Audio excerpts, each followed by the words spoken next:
My name is Evelyn Carter, and the first time my parents told me I was on my own, it wasn't whispered. It wasn't softened.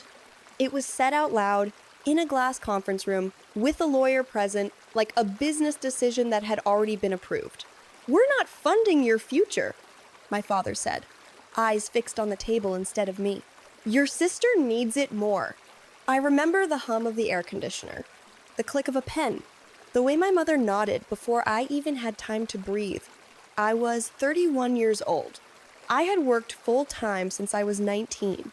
I had never asked them for money. And somehow, I was still the one being cut loose. I didn't cry. I didn't argue. I just stared at the folder in front of me and realized something important in that moment. They weren't punishing me. They were counting on me to endure it. The lawyer slid the papers back into his briefcase and said we could revisit the conversation later if emotions cooled. But emotions weren't the problem. This had been planned. I didn't know it yet, but that meeting was the beginning of the end of our family as I knew it. Growing up, people used to say I was lucky. We lived in a quiet suburb outside Plano, Texas, in a house that always smelled faintly of lemon cleaner and money. My parents hosted dinner parties. My mother volunteered at charity luncheons.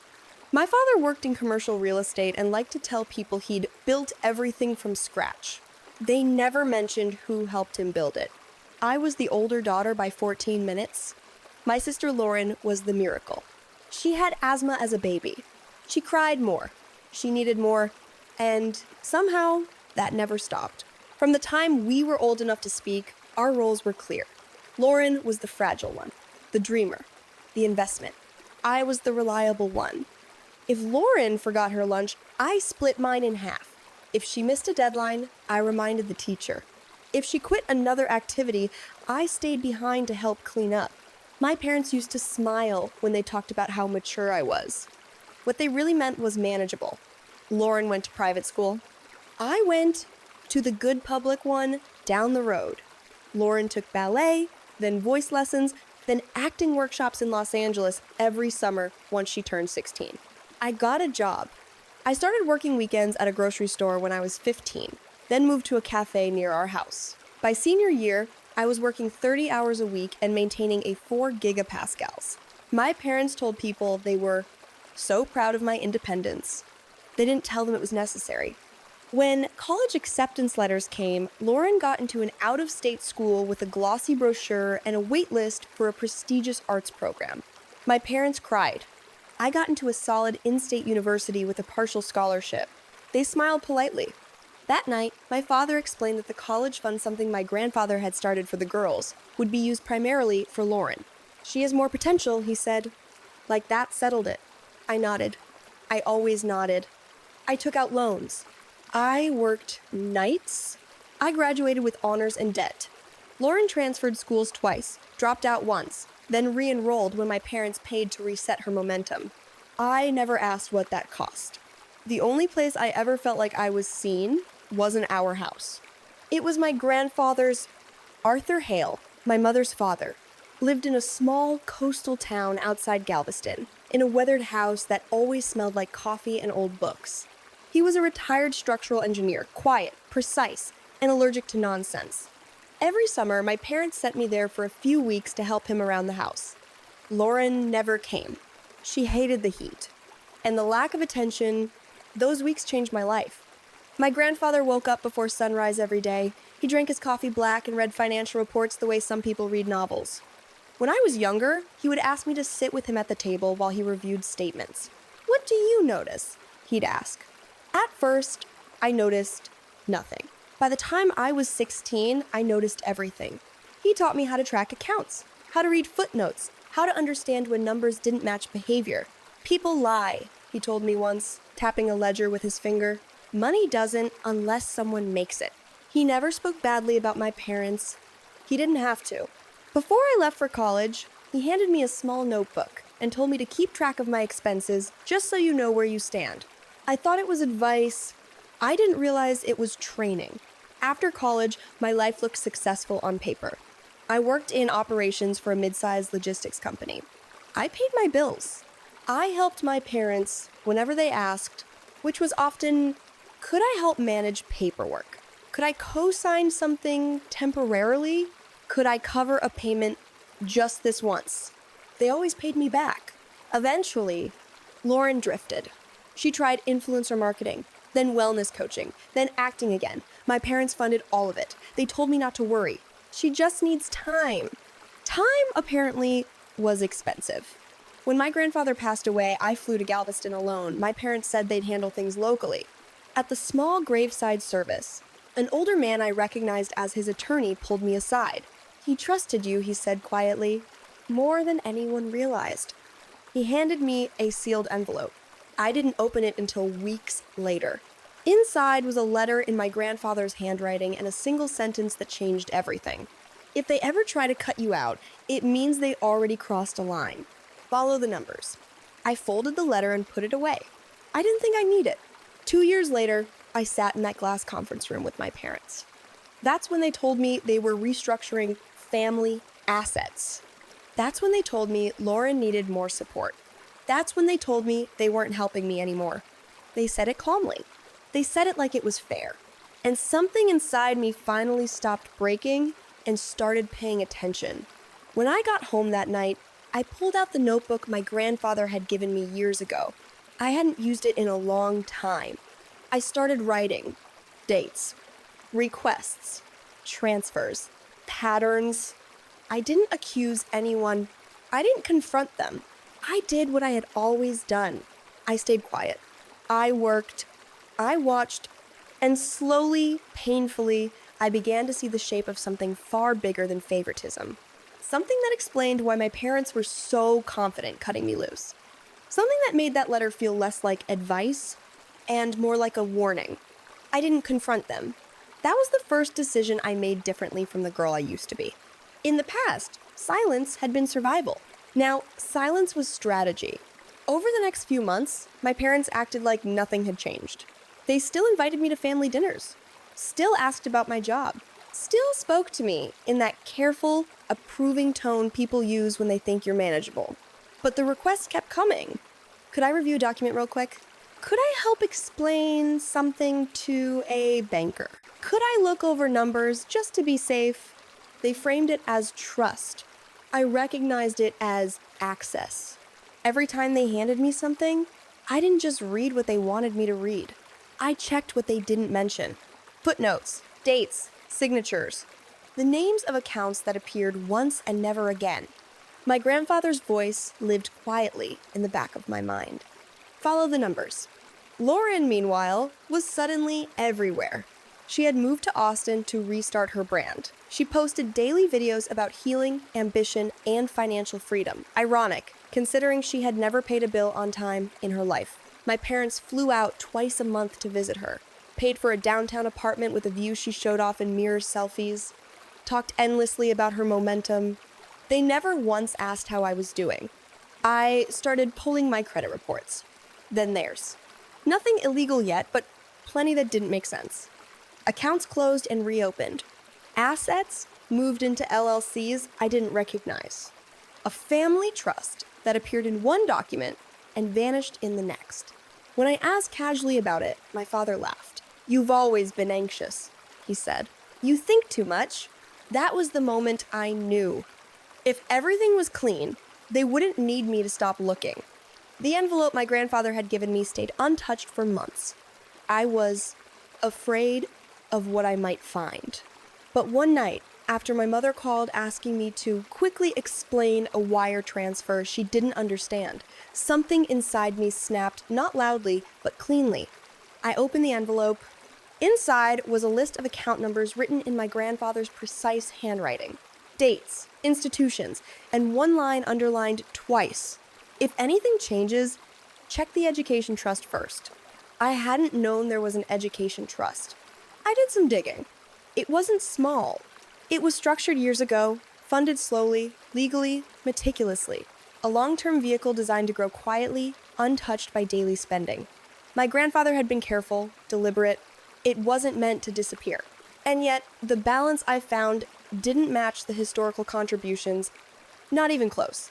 I spent nights cross-referencing filings and transaction summaries, building timelines the way he had taught me patiently, without emotion. The pattern emerged slowly, then all at once.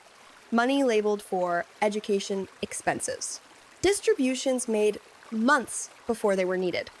Funds routed through third-party entities before landing in personal accounts. Always just clean enough to pass a surface check.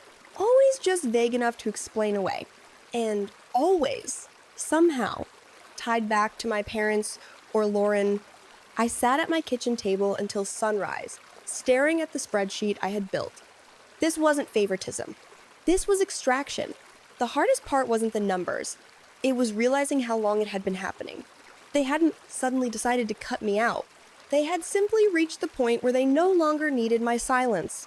I replayed conversations in my head every time my mother praised my independence. Every time my father told me I was stronger than most. They weren't compliments. They were permissions. Permission to take. Permission to assume I'd be fine. Permission to believe I wouldn't fight back. I remembered something my grandfather had said once, years ago, while we sat on his porch watching the tide come in. Some people mistake endurance for consent, he'd said. That's a dangerous misunderstanding. At the time, I thought he was talking about work. Now I knew better. I didn't sleep much after that. Instead, I prepared. I made copies of everything. Encrypted files. Backups in places no one else knew existed. I stopped answering casual questions, started responding with "I'll look into it" instead of explanations. My parents noticed the shift. "You've been distant," my mother said one night over dinner, eyes sharp despite her smile. "I've been busy," I replied, which was true. I was learning exactly how deep the hole was and how to collapse it without falling in myself. The more I uncovered, the clearer the picture became. The trust wasn't just misused. It had been systematically drained. And the reason they were so calm about cutting me off? They believed the remaining money was already spoken for. What they didn't know was that the trust wasn't as simple as they thought. My grandfather hadn't been a man who left loose ends. He had built bridges for a living. He knew exactly where structures failed, when pressure was applied in the wrong place. The first real crack came during a phone call I wasn't supposed to overhear. I had gone to my parents' house to drop off paperwork they had asked me to review. I arrived early and let myself in the way I always had. My father was on the phone in his office. "I don't care what it costs," he said, voice low and tight. "She can't access that account." There was a pause. "No," he continued, more sharply. "She doesn't know what she's looking at. She never has." I stood there, holding the folder, heart pounding. For the first time in my life, I wasn't hurt. I was focused. Because now I knew one thing for certain. They were afraid, and fear, when documented properly, has a way of becoming leverage. That night, I called the attorney whose name my grandfather had circled in blue ink. He remembered me immediately. "You sound like him," he said after listening quietly to everything I'd found. Methodical, calm, already 3 steps ahead. He didn't promise anything. He didn't reassure me. He asked one question. "Are you prepared for this to end your family as you know it?" I looked around my apartment at the furniture I had paid for, the degree on the wall, the life I had built without them. "It already has," I said. There was a pause on the line. "Then," he replied, "we should proceed carefully." When I hung up, I felt something unfamiliar settle into my chest. Not anger. Not fear. Resolve. I wasn't chasing revenge. I was reclaiming what had been quietly taken and making sure it could never happen again. And for the first time, the silence I carried wasn't a burden. It was a weapon. The breaking point didn't arrive with shouting. It arrived with paperwork. A thick envelope showed up at my apartment one Tuesday morning, forwarded from my parents' address. Inside were revised estate planning documents, unsigned, but very clearly drafted with urgency. My name appeared once, in a clause titled Non-Beneficiary Acknowledgement. It stated that I acknowledged the redistribution of family assets, waived any future claims, and affirmed that I had received fair consideration in prior years. They weren't just cutting me out. They were trying to erase me cleanly. I sat on the floor with the papers spread around me, feeling something settle into place. Not shock, not sadness. Clarity. This was the moment my grandfather had anticipated. The moment when silence would no longer protect me and compliance would destroy me. I didn't call them. I called the attorney. We met 2 days later in a quiet office with no family photos on the walls and no small talk. He laid everything out with surgical precision. The trust had layers, safeguards, conditions most people never bothered to read because they assumed family loyalty was stronger than legal language. It wasn't, "There's a forfeiture clause," he said, tapping a page with his pen. "It's dormant unless misuse is proven. If triggered, control doesn't revert, it transfers." "To whom?" I asked, even though I already suspected the answer. "To the successor beneficiary your grandfather named years ago." He slid the document across the desk. My name was there, clear, unmistakable. I exhaled for the first time in days. "They assumed they controlled the narrative," he continued. "They didn't realize your grandfather controlled the structure. The plan was simple, but not easy. We would document everything. We would notify the trustee. We would trigger the clause. No confrontations. No warnings. Just procedure. Once this starts," he said, looking directly at me, "there's no partial outcome. Either the misuse stands or the trust moves." "And my family?" I asked. He didn't hesitate. "They will lose access, permanently." I thought of my parents' calm faces in that glass conference room. The confidence. The certainty. "Yes," I said. "Let's proceed." The next 10 days were relentless.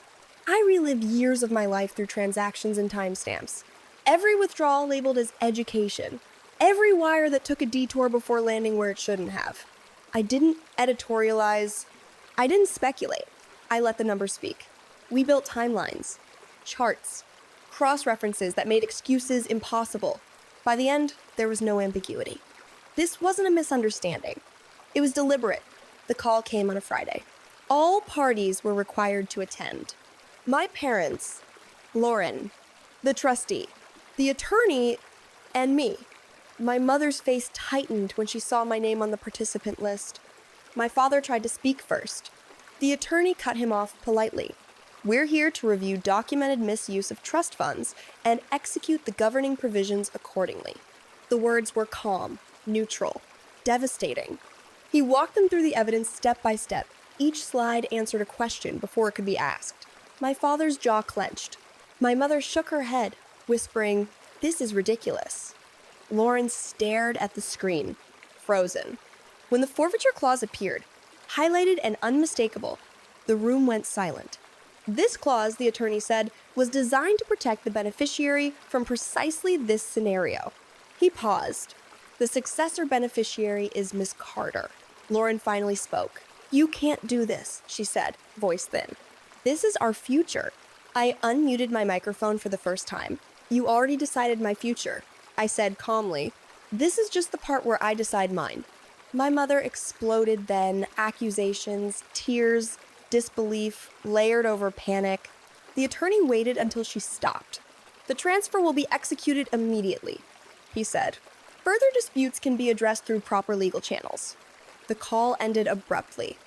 I sat there, staring at my reflection in the dark screen. I wasn't shaking. I wasn't celebrating. I was done. The fallout was immediate. Accounts froze. Payments bounced.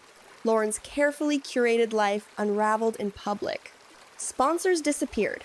Friends stopped calling. My parents left voicemail after voicemail, anger giving way to pleading. I didn't listen. I watched the confirmations roll in instead.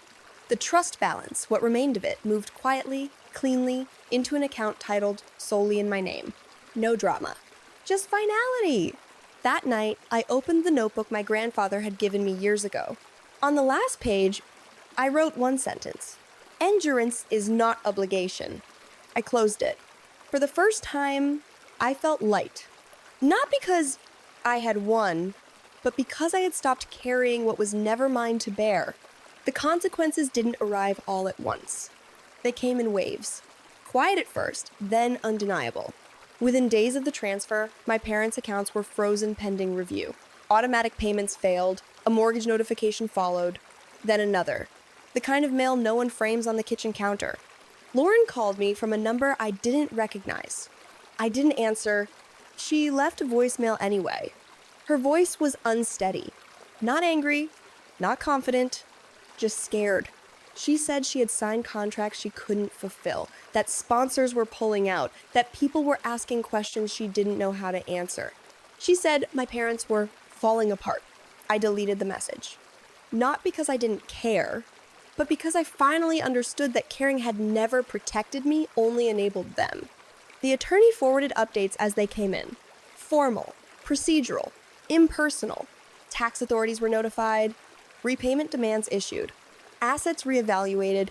The trust wasn't just gone from their control, it had become evidence.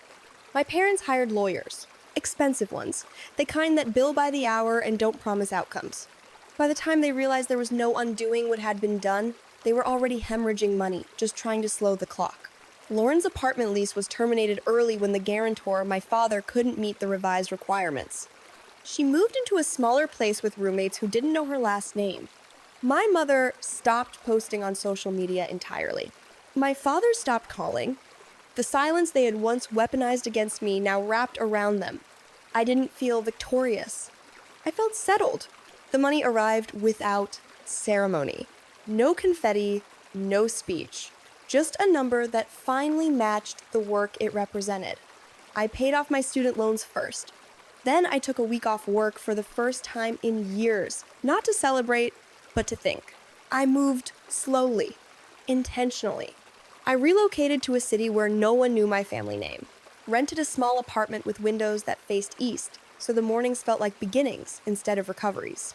I transferred to a role that matched what I had always been good at: analysis, structure, truth. For the first time, my skills weren't invisible. They were valued. I didn't block my family immediately. I waited. I needed to know. I wasn't reacting, I was choosing. When the emails came first accusatory, then apologetic, I read them without responding. My mother wrote about love. My father wrote about misunderstanding. Lauren wrote about forgiveness. None of them wrote about accountability. That was my answer. I blocked them all. Not out of cruelty, out of clarity. Sometimes, late at night, I think about the girl I used to be. The one who split her lunch, who stayed quiet, who believed endurance was a virtue. I don't judge her. She survived the only way she knew how. But I wish someone had told her this sooner. Being strong doesn't mean being available for harm. Being capable doesn't mean being expendable. And family isn't defined by blood, it's defined by care. I didn't destroy my family. I simply stopped protecting a system that required my silence to function. And when that silence ended, the truth did what truth always does. It rebalanced the weight. If you're listening to this and you've been called the strong one your whole life, if you've been told you'll be fine while everything is taken from you quietly, if you've mistaken patience for peace, hear this. You are not difficult for asking for fairness. You are not selfish for setting boundaries. And you don't owe loyalty to people who only value your endurance. Sometimes the bravest thing you can do is stop absorbing the damage and let the structure collapse exactly where it was always weak. I didn't rebuild my life from the ashes. I built it on truth, and that made all the difference.